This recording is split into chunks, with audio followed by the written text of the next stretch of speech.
اسلام کی تیسری خلافت جیسے ہی شروع ہوئی، رومن اور پرشین امپائر کے بادشاہوں نے سوچا کہ اب یہی وقت ہے مسلمانوں کی کمر توڑنے کا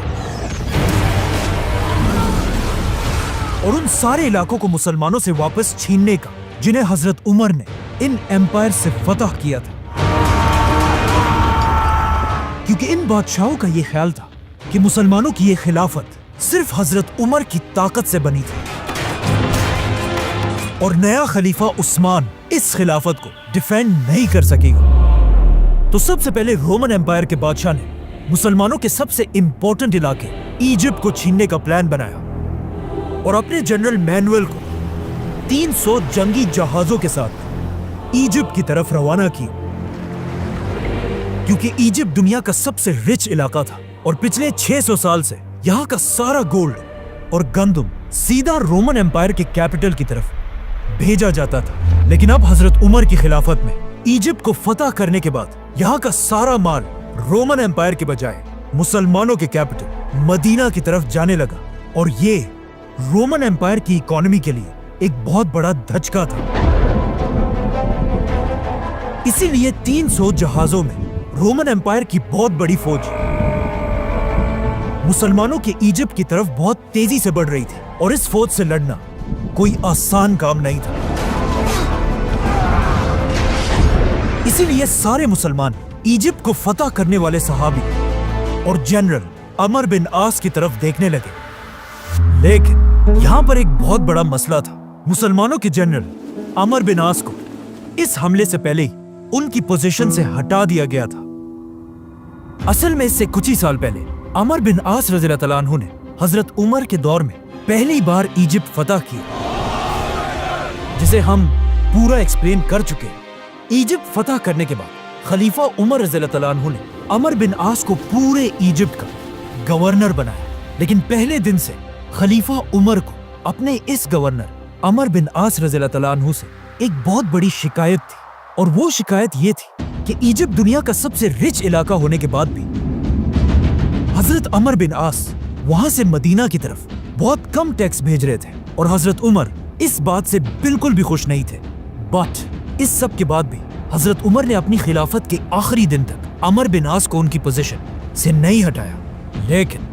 جیسے ہی حضرت عثمان کی خلافت شروع ہوئی، ان کی پرسنالٹی حضرت عمر سے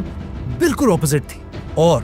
بچپن سے ایک بہت بڑا بزنس مین ہونے کی وجہ سے حضرت عثمان کا سارا فوکس اس خلافت کی اکانومی پر تھا، کیونکہ حضرت عثمان کو پتا تھا کہ اب جنگوں سے زیادہ اس خلافت کی اکانومی کو سٹیبل کرنے کی ضرورت ہے۔ اسی لیے خلیفہ بنتے ہی حضرت عثمان نے سب سے پہلے ایجپٹ کے گورنر عمر بن عاص کو اپنے پاس بلایا اور ان سے پوچھا کہ عامر، کیا وجہ ہے کہ تم ایجپٹ جیسے رچ علاقے سے مدینہ کی طرف اتنا تھوڑا سا ٹیکس بھیج رہے ہو؟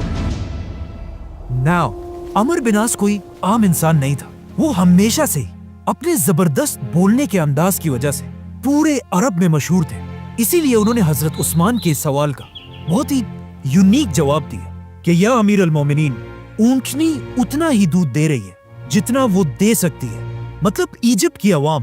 جتنا ٹیکس مدینہ بھیج سکتی ہے اتنا ہی بھیج رہی ہے۔ یہ سن کر خلیفہ عثمان نے عمر بن عاص کو حکم دیا کہ آج کے بعد تمہیں ایجپٹ جانے کی اجازت نہیں ہے، کیونکہ اب تم مصر کے گورنر نہیں رہے، اور ان کی جگہ خلیفہ عثمان نے ایک چھوٹے گورنر عبداللہ بن سعد بن ابی سرا کو پورے ایجپٹ کا گورنر بنایا، جو حضرت عثمان کے کزن اور رضائی بھائی بھی تھے، اور ان کا تعلق بھی حضرت عثمان کی طرح بنو امیہ سے تھا۔ عبداللہ بن سعد نے ایجپٹ کا گورنر بنتے ہی وہاں کا سارا نظام بالکل بدل دیا اور وہاں کی عوام پر ٹیکس اتنا بڑھا دیا کہ جتنا ٹیکس عمر بن عاص کے زمانے میں یہاں سے مدینہ کی طرف جاتا تھا، اب اس سے ڈبل بلکہ ٹرپل ٹیکس مدینہ کے خزانے میں جمع ہونے لگا۔ یہ سن کر حضرت عثمان نے ایک بار پھر عمر بن عاص کو اپنے پاس بلایا اور انہیں کہا کہ عامر، کیا تم جانتے ہو اونٹنیاں تمہارے بعد بہت زیادہ دودھ دینے لگی ہیں؟ مطلب ایجپٹ سے مدینہ کی طرف ٹیکس بہت زیادہ بڑھ چکا ہے۔ یہ سن کر عمر بن عاص نے کہا کہ یس، یہ بات بالکل صحیح ہے، لیکن اونٹنیاں دودھ تو زیادہ دے رہی ہیں، لیکن ان اونٹنیوں کے بچے مر رہے ہیں۔ مطلب نئے گورنر عبداللہ بن سعد نے جو ٹیکسز وہاں کے لوگوں پر لگائے ہیں وہ ایجپٹ کی عوام پر ایک بہت بڑا ظلم ہے، اور یہ بات بالکل صحیح تھی، کیونکہ عبداللہ بن سعد کے ان نئے ٹیکسز نے ایجپٹ کی عوام کو اتنا تنگ کر دیا تھا کہ آہستہ آہستہ ایجپٹ کے لوگ مسلمانوں کی اس خلافت سے نفرت کرنے لگے، اور وہاں کے لوگ پہلی بار یہ سوچنے لگے کہ کس طرح مسلمانوں کی اس خلافت سے اپنی جان چھڑائیں۔ آخر ایک دن ایجپٹ کے سب سے بڑے شہر الیگزینڈریا کے لوگوں نے مل کر ایک بہت ہی سیکرٹ لیٹر لکھا اس وقت کے سپر پاور رومن امپائر کے بادشاہ کے نام، جس میں انہوں نے لکھا کہ یہی وقت ہے مسلمانوں کی اس خلافت پر حملہ کرنے کا، اور جیسے ہی آپ کی فوجیں مسلمانوں پر حملہ کریں گے، ایجپٹ کی پوری عوام مسلمانوں کے خلاف بغاوت کر دے گی۔ اسی لیے without wasting any time Roman empire کے بادشاہ نے 300 جنگی جہاز،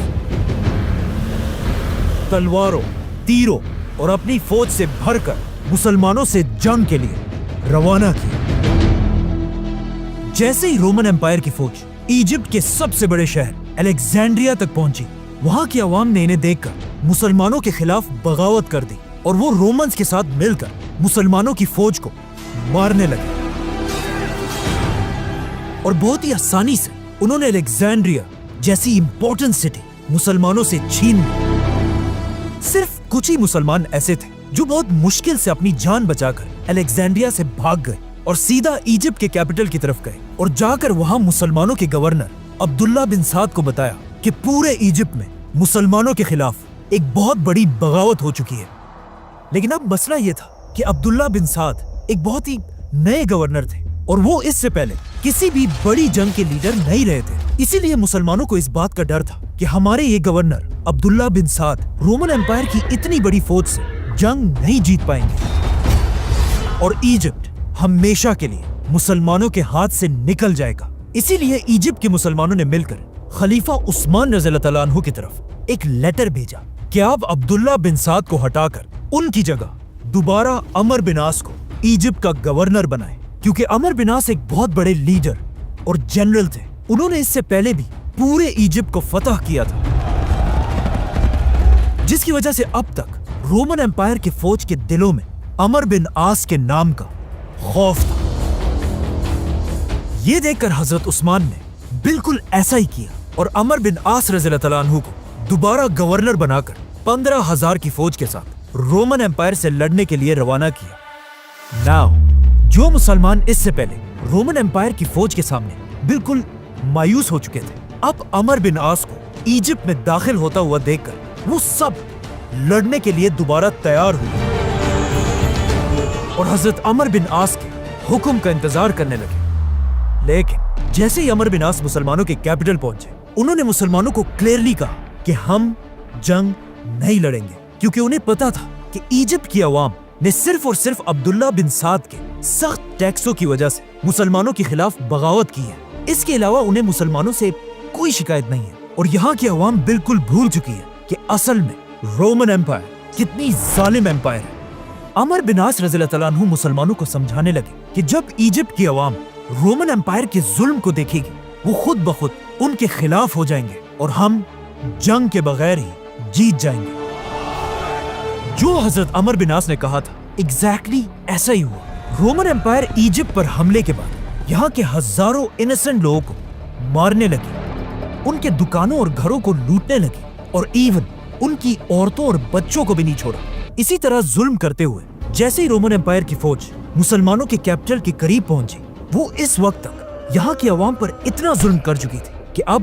حالات بالکل بدل چکے تھے۔ مطلب ایجپٹ کی ساری عوام رومن امپائر کو چھوڑ کر مسلمانوں کے ساتھ مل چکی تھی۔ یہ دیکھ کر عمر بن عاص نے فائنلی مسلمانوں کو حملے کا حکم دیا، اور آخر ایک بہت خطرناک جنگ کے بعد مسلمان یہ جنگ جیت گئے، اور رومن امپائر کی فوج ہمیشہ کے لیے ایجپٹ کو چھوڑ کر بھاگ گئی۔ حضرت عثمان کی خلافت میں مسلمانوں کی یہ فتح اتنی بڑی تھی کہ اگلے 1000 سال تک کوئی بھی مسلمانوں سے ایجپٹ نہیں چھین سکا، اور آج تک ایجپٹ مسلمانوں کے کنٹرول میں ہے۔ حضرت عمر بن عاص نے جنگ جیتنے کے بعد وہ سارا مال ایجپٹ کے لوگوں کو واپس کر دیا جو ان سے لوٹا گیا تھا، اور اب ان کا یہ خیال تھا کہ فائنلی حضرت عثمان انہیں ایجپٹ کا گورنر بنائیں گے۔ لیکن حضرت عثمان نے ایسا نہیں کیا بلکہ انہیں ایک آفر دی کہ آج سے تم ایجپٹ کے آرمی چیف ہو گئے اور عبداللہ بن سعد گورنر. لیکن عمرو بن عاص نے انہیں کہا کہ یہ تو ایسی ہی بات ہے کہ گائے کے سینگ میں پکڑوں اور اس کا دودھ کوئی اور لے کر جائے. اور یہ کہتے ہی انہوں نے حضرت عثمان کی آفر ماننے سے انکار کر دیا اور اسی طرح حضرت عمرو بن عاص نے ایک بار پھر پورا ایجپٹ فتح کر لیا. ناؤ